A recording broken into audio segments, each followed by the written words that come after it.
Pode começar? Acho que pode, você que manda. Acho que pode. Tá bom. Adriana Fortunati. Quem Eu. é Adriana Fortunati? Ah, a primeira resposta que vem é artista plástica, porque é bom que já define, já libera do resto que tem pra falar. Melhor falar isso mesmo, artista visual. O que mais?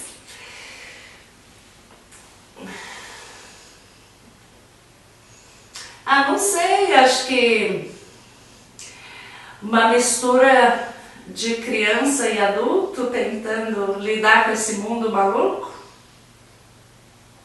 O que é a infância? A infância, eu acho, pra mim pessoalmente, não é tão legal de lembrar, não gosto mais, prefiro a fase adulta. Porque eu acho que a infância não é bem o ideal do que deveria ser para muitos.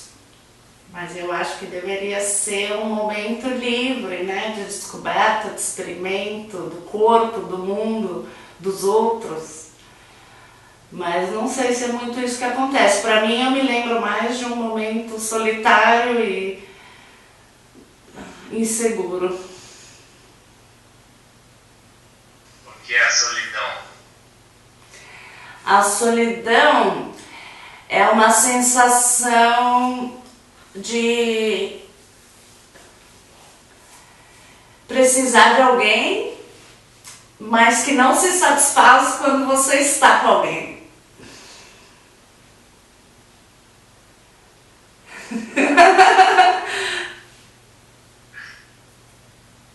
É a ilusão de que estar com alguém pudesse tirar essa sensação, mas não tira.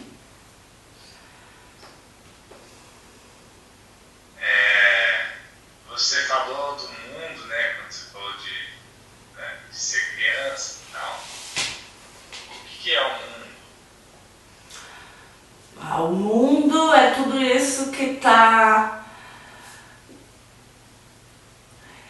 na minha frente, porque eu só posso ver o que eu tá na minha frente ou o que eu imagino, né? Mas é uma coisa abstrata que a gente imagina e como chama isso? Projeta as nossas expectativas e ilusões. Eu não sei, o mundo é o que tem aí fora. O mundo é o que o mundo é uma coisa que não depende só de mim, ela está acontecendo aí fora, né? Independe de mim. Você continua insegura? Claro, mas de um jeito diferente. Por que você não? Sempre? O que é insegurança? É o medo do olhar do outro, só que o problema é que a gente precisa do olhar do outro, né? Que nem a luz precisa da escuridão.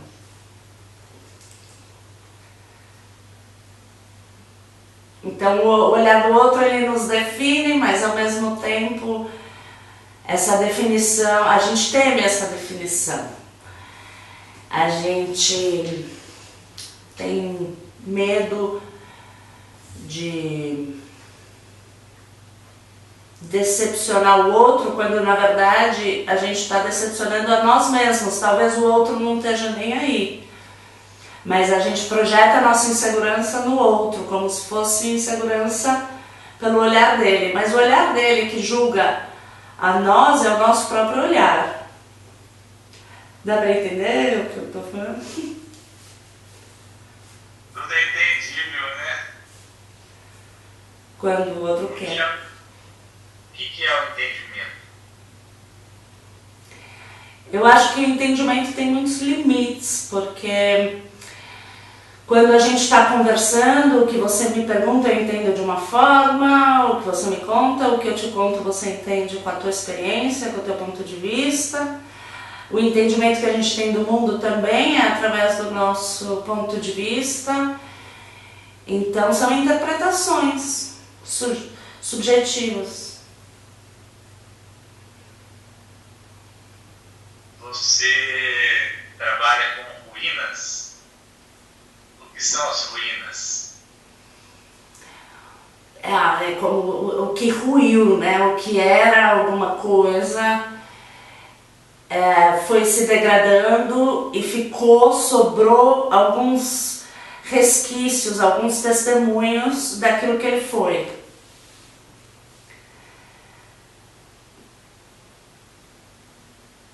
Da outra vez que eu te entrevistei, eu perguntei, né, o que era entropia. O que é entropia? Eu não sei, porque isso é uma coisa que você que pesquisou, né? Você falou que era a mudança da matéria, do caos, eu não sei direito. Tinha o lance de organizar o caos, né? É um lance que quando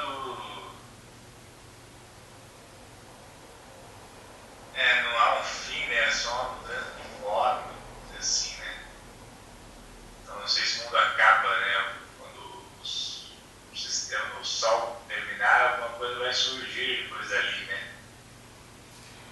Então, depois que se a gente pensar numa construção arquitetônica, depois que ela ruiu, ela ainda é alguma coisa que não é mais o que ela era. Depois que ela se despedaçar mais ainda, vai mudando. Meio isso? E isso. Mas é para você, assim, o que é entropia, o que é isso? Eu não sei sobre o conceito em si, mas se a gente está falando da mudança de matéria, eu trabalho agora no momento com pó, que acho que seria então a fase final dessa entropia, antes dela ser nada. Quer dizer, ser nada não dá, né? Antes dela começar a se juntar para criar uma nova coisa.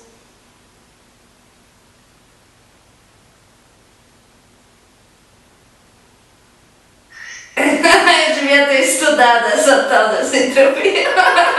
Achei que você não ia perguntar de novo a mesma coisa.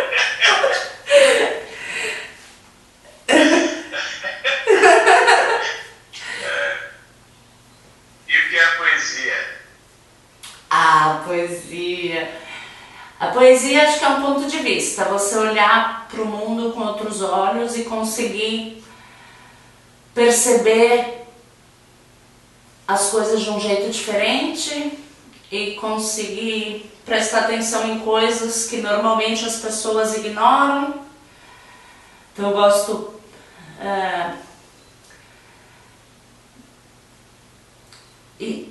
e aí você tem que transformar esse ponto de vista, tem que não, mas você pode transformar esse ponto de vista num texto como você, ou numa música, né? Ou num trabalho de artes visuais. Mas a primeira coisa é esse olhar, né, para o mundo, que vai dar margem à poesia.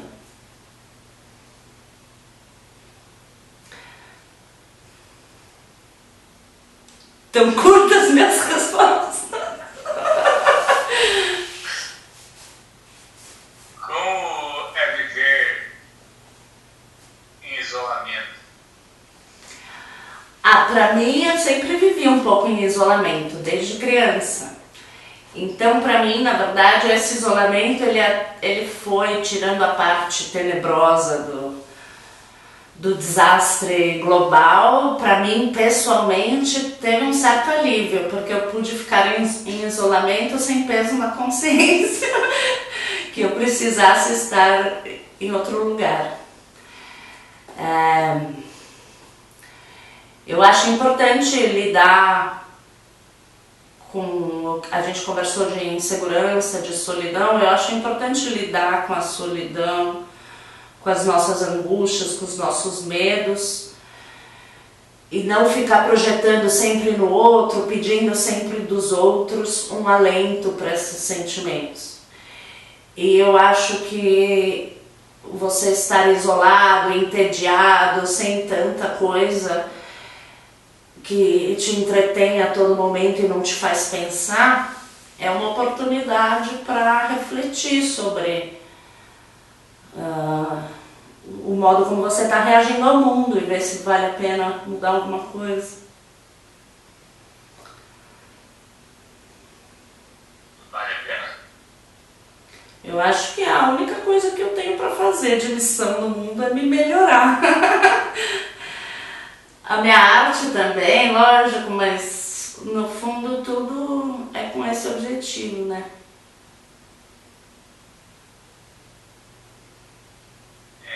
Como você vê o mundo após isso que estamos passando? Então, no momento eu estou num país que já passou, né? E tudo voltou mais ou menos ao normal, tirando o fato de que as pessoas usam máscaras. Mas aqui já estava bom, um pouco, mais ou menos bom para todo mundo.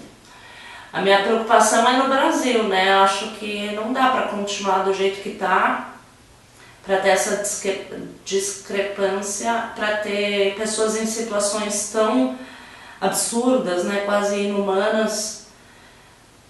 E talvez essa pandemia tenha dado a oportunidade de olhar para isso, de ver que não dá mais para em 2020 continuar com situações do gênero, né? Agora, no cenário que a gente tem, é difícil ter alguma esperança, né? A única esperança que eu tenho é que está chegando tanto no fundo do poço, que aí, né, não tem aquela expressão que o fundo do poço é um trampolim. Tá chegando no fundo do poço, tem que mudar alguma coisa, tem que dar um salto, tem que sair desesperado do buraco, né? Mas para a arte, especialmente, são trevas no momento, né? Não especialmente, desculpa, mas é que as notícias dessa semana tinham bastante a ver com a parte cultural e são um pouco chocantes, né? Sei lá, o diretor da Funarte, que não é mais, ainda bem, falar que rock and roll é coisa de diabo e coisas do gênero, que é realmente inacreditável, né? Não é possível que isso seja dito, é inacreditável mesmo, muito triste. E é tão absurdo que a esperança é que por isso mesmo tenha que mudar, mas eu acho que o absurdo também é uma estratégia, então fica difícil de ter esperanças. Na arte, né, em muitos lugares da arte tem a cultura das máscaras, né? Comédia de arte, né, teatro, artes plásticas, enfim. E na África, muitos povos africanos têm a cultura da máscara, né, como passaporte, assim, que eles usam, como se fosse uma passagem, um significado de uma passagem para outro lugar, né? Aí eu perguntar para que servem as máscaras, já que estamos nesse período que todo mundo está usando máscara. Eu adoro a máscara, porque uma vez, eu não me lembro se foi alguma coisa que eu li ou que me contaram, mas, por exemplo, se você colocar só um nariz de palhaço, que o seu rosto inteiro está visível, você já se permite tanto mais, porque você está atrás de um personagem. E esse personagem tira justamente aquele medo que a gente estava falando no começo, de insegurança, do olhar do outro, né? Você, com a máscara, você tem mais liberdade, e esse vestir um personagem te faz entrar em contato com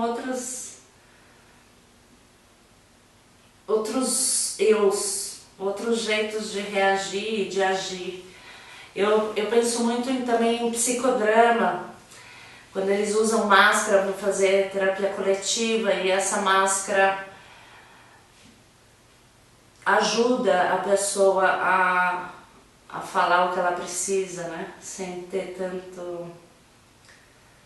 tanto medo de se expor, né? Então a máscara tem um poder mágico, né? Mesmo que ela não cubra nada. A máscara tem várias questões também no Brasil do carnaval.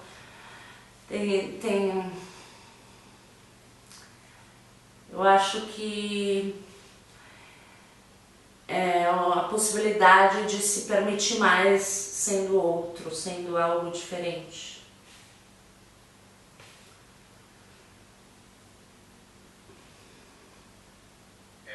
Tem um poema Mário de Sá Carneiro que diz assim: eu não sou eu, nem sou o outro. Sou qualquer coisa de intermédio, pilar da ponte de tédio e vai de mim para o outro. Que lindo! Adorei! Eu penso muito nisso. Não fale sobre o que você pensa sobre isso.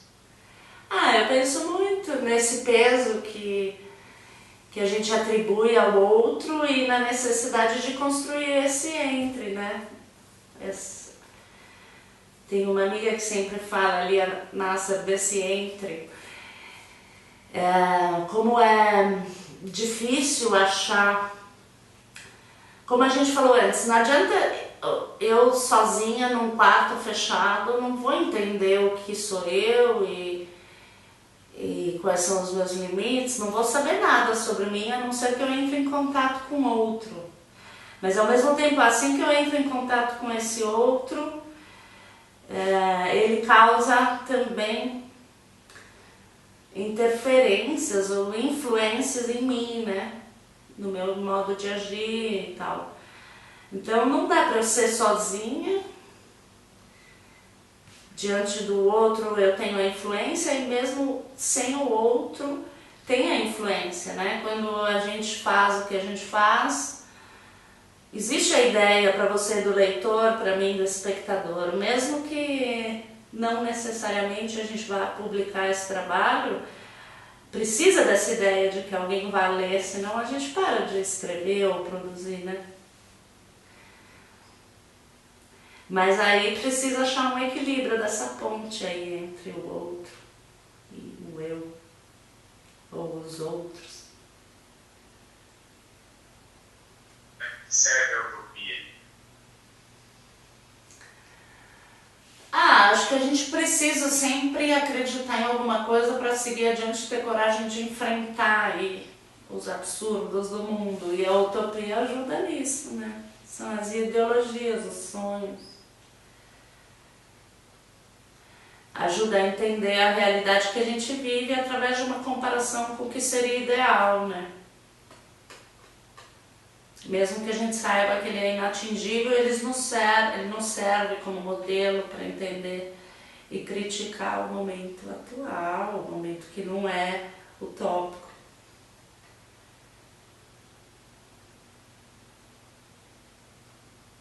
Qual o seu sonho? Meu?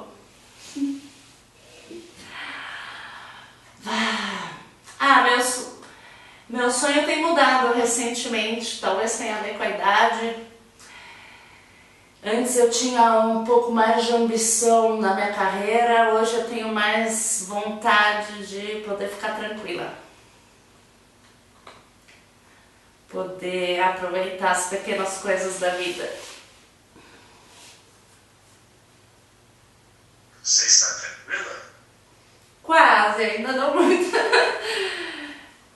Preciso abrir mão de algumas coisas para ficar mais tranquila, cuidar de alguns sintomas psicológicos, mas estou caminhando nessa direção. Eu já saí de São Paulo, que para mim isso é uma grande, me perturba bastante a cidade grande. Isso já me ajudou bastante, acho que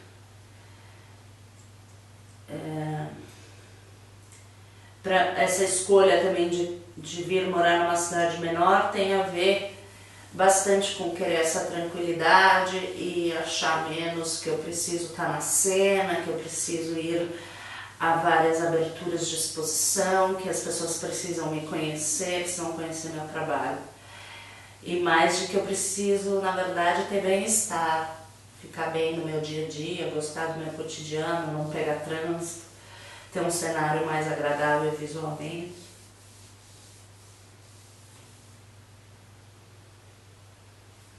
Você tá aí ainda?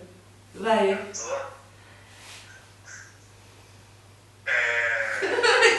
Às vezes você para de mexer a cama. Para você trabalhar com ruínas, como é envelhecer? Tem um lado lindo que eu fico emocionada com os meus novos cabelos brancos e me incomoda um pouco minhas rugas, as mudanças no meu corpo, mas tirando isso, eu fico muito feliz de perceber que eu envelheci. Tenho de novo, por estar querendo essa tranquilidade, né? Eu acho que tem menos preocupação em provar algo para alguém, né? Que no fim a gente sabe que é provar para si mesmo, né? Mas não tem mais tanta essa necessidade. E eu me conheço melhor os meus limites, tenho menos medo ou receio, melhor a palavra é receio, tenho menos receio de me colocar no mundo, de exigir o que eu preciso, o que eu prefiro. Para mim é uma delícia envelhecer. Agora, como ruir na parte do corpo, pesa um pouco, mas tem também uma admiração, talvez porque eu trabalho com isso, então eu gosto mais de me desenhar hoje porque eu tenho mais rugas do que quando eu era mais jovem e não tinha muito traço para traçar no rosto. Então tem um lado de achar bonito, eu adoro meus cabelos brancos novos.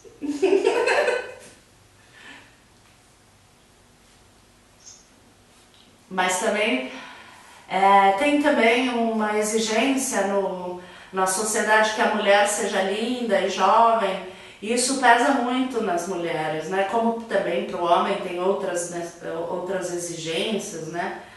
Mas a nossa, por muito tempo, e na minha geração bastante,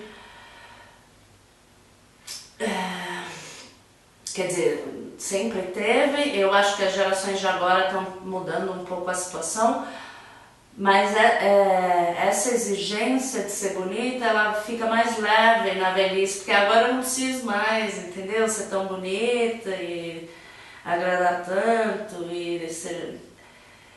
Eu não gostei dessa fala, mas pra mim é um tema complicado. Eu acho que com a idade a gente se libera da cobrança de que você tem que ser bonita, entendeu? Agora eu não preciso mais, entendeu? Posso relaxar. Quer dizer, eu não tô tão velha assim, mas já tô esperando a hora que isso vai acontecer com certo prazer, com certa ansiedade.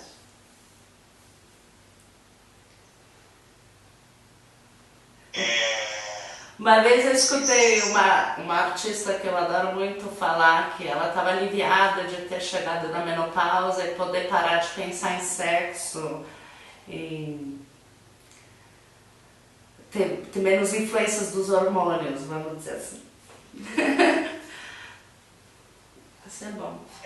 Uma das mulheres que eu entrevistei aqui, ela está com 73 anos já, Alice Luiz,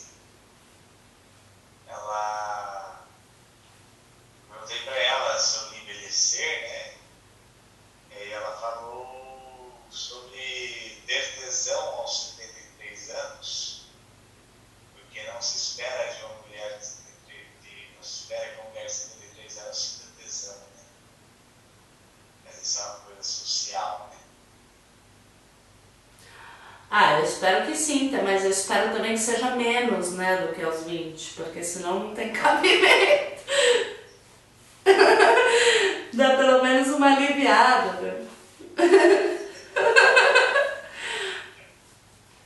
Porque a pátria, para você que mora, é a segunda vez, não sei quantas vezes você morou fora do Brasil, mas já está um tempo aí.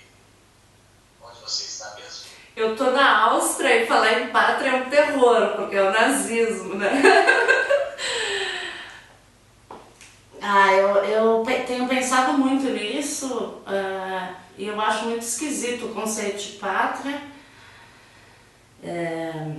Eu sempre penso que a gente tem que pensar no humano, não em pátria, no bem-estar de todos e não de um país. Pátria pressupõe. Como é que a gente pode falar em pátria num país de indígenas, em que os indígenas não são.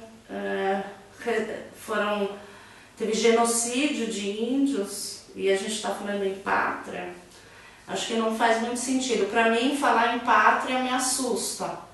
Me assusta nesse sentido mesmo de nazismo, de querer uma pureza, e falar disso no Brasil para mim não faz sentido nenhum, porque a gente nasce, o nosso país se estabelece como uma mistura. Por outro lado, eu percebo que nesse país onde eu estou agora, existe um bem-estar coletivo porque existiu um cuidado com a pátria, né? Mas o que vem do terror, que vem do nazismo. Então eu não sei, me assusta um pouco esse conceito de pátria. Nacionalismo, né? Dá arrepio. Porque a gente vai lutar em nome de um país ou em nome do bem-estar de todos, né? Seria bacana que a gente começasse a pensar global. Agora que teve a pandemia, o vírus se espalha globalmente. Se a gente não cuidar dos outros países, vai chegar, né?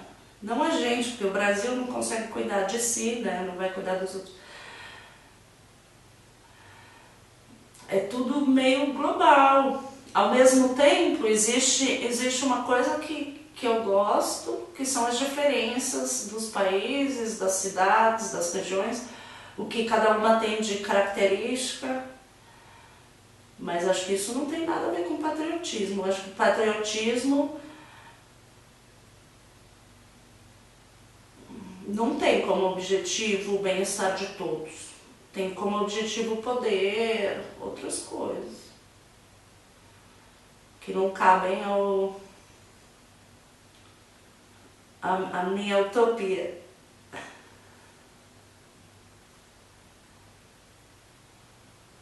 E a saudade? E a saudade? Eu não sinto muito saudade, acho que aprendi a não sentir saudade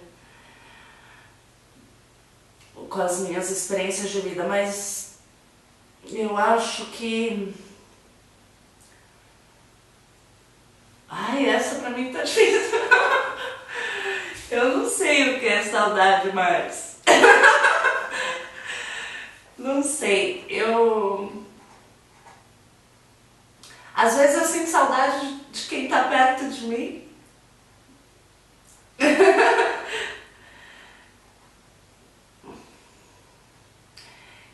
Eu não sinto saudade muita. Eu sempre vivi desde criança com saudade de alguém, porque uma parte da minha família morava no Brasil, uma parte na Itália, então eu sempre estava com saudade de alguém. Depois meu pai morreu, acho que eu não sinto mais saudade, fiquei meio fria. A não ser essa que eu falei, porque eu sinto saudade de quem está perto de mim, quando eu não consigo acessar, tá próxima, mesmo estando perto fisicamente. Hoje, com essas tecnologias, é difícil a gente ter falta de alguma coisa, né? É tanta abundância e é tão fácil estar em contato, mesmo em pandemia. A pandemia trouxe isso para mim também, eu fiquei muito mais próxima do Brasil, porque agora todo mundo conversa do único jeito que eu posso conversar, com brasileiros.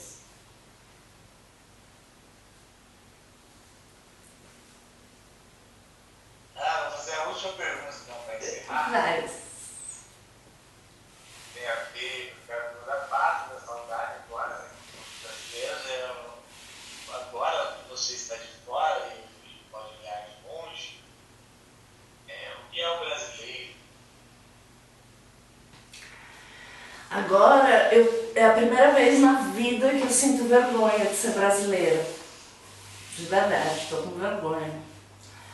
Mas, tirando esse momento agora, a visão que eu tinha do brasileiro era de uma pessoa muito aberta, muito alegre, muito festeira, muito positiva. Só que a verdade é que eu comecei a perceber lados negativos disso. Então é muito festeira, muito aberta, mas não tem muita profundidade nessa abertura. Todo mundo te convida para festa, todo mundo é seu amigo naquela noite, na noite seguinte não é mais. Mas isso também é legal, porque você se sente sempre bem-vindo, né? Sempre, em qualquer lugar você se sente bem-vindo, normalmente no Brasil. É só saber lidar com essas diferenças culturais e saber que depois disso não é garantia nenhuma de que você tem um amigo amanhã, mas aproveite o hoje, né? Então a impressão que eu tenho é que justamente pela dificuldade das coisas básicas da vida, do cotidiano mesmo, por ser tão difícil, a gente precisa muito de festa, né?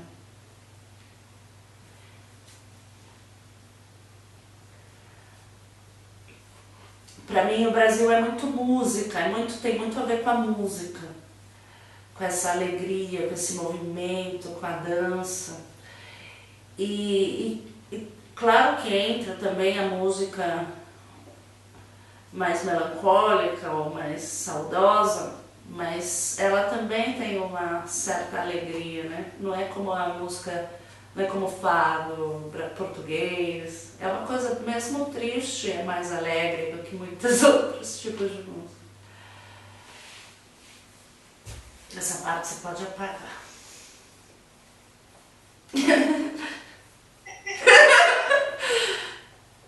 Tem a música do Cartola, né? Que fala mesmo triste, sempre estou alegre. Eu acho que isso é um pouco a arte traz pra gente, né? A poesia, você encontrar alegria na tristeza. Eu acho que muitas vezes a arte, fazer arte funciona pra mim nesse sentido. Se eu tô numa sensação que eu não tô conseguindo aguentar, muita raiva, muita angústia, alguma coisa que quer sair, sei lá, eu começo a rasgar tecido, a fazer alguma ação bem... Como é que chama isso? Eu começo a fazer um trabalho e quando ele fica mais ou menos pronto, eu me surpreendo com aquilo que está sendo feito e a minha angústia eu já nem lembro mais. Então, pra gente, a alegria, a tristeza, ela tem a alegria de dar vazão para a criação, muitas vezes. E aí é como se a gente pudesse agradecer a tristeza que levou a gente àquela criação, né? Também não precisa ser artista, se você conseguir ver o lado positivo da tristeza, aquilo já pode ser uma certa alegria. Não? E é também se sentir vivo, né? Chorar, ficar triste, sentir angústia, se sentir humano, né? Já aconteceu comigo de eu me preocupar que eu não estava tendo muitos sentimentos. É bom cultivar o humano, as angústias. E aí a gente valoriza também mais a alegria. E diz uma coisa, você chora? Claro, Como foi a última vez que você chorou? ontem.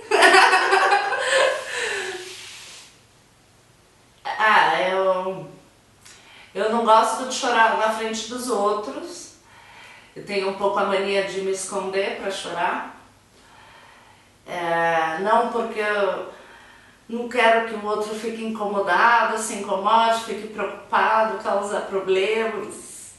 Então, normalmente eu só vou para a vida social quando eu tô mais tranquila, segurando a onda. Quando eu tenho que chorar, eu fico mais sozinha, me escondo. Acho bom o choro, acho um alívio. Eu sempre faço essa, é sempre a última pergunta. Você tem medo de morrer? Acho que sim, mas não é uma coisa que eu penso. Eu acho que não também, porque pra mim eu já tô um pouco satisfeita, sabe, com o que eu vivi, assim. Então se eu morresse, tudo bem. Eu não gostaria de morrer sofrendo. Mas fora isso, não penso muito nessa morte. Eu não penso muito no futuro, na verdade. Eu não faço muitos planos. Não que a morte seja um plano, mas tá num lugar que não dá pra ser o presente, né? Porque se ela estiver aqui no presente, pra mim, como é que eu vou...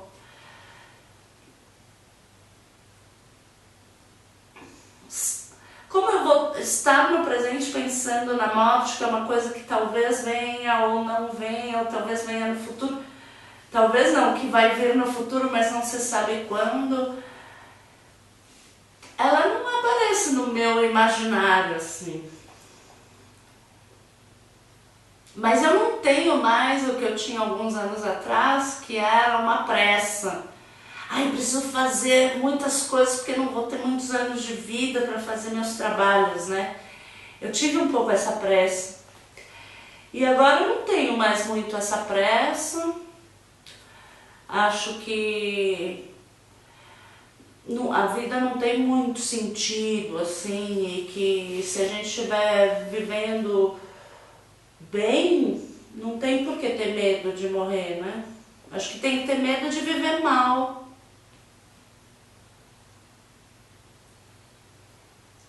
De existir, sabe? Sem viver, que nem fala Oscar Wilde. Tem várias pessoas que só existem. Acho que existir é pior que morrer, existir sem viver. E quem sabe depois da morte a gente fica famoso.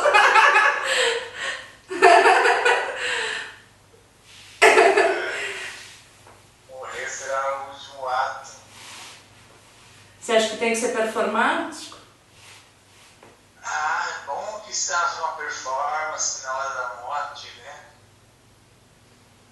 Para que deixe nossa vida ficar mais charmosa. Bom, Pelo menos é isso que eles esperam, né, diria o Clóvis. agora tem que pôr uma câmera, já isso já só basta. Só precisa gravar as coisas.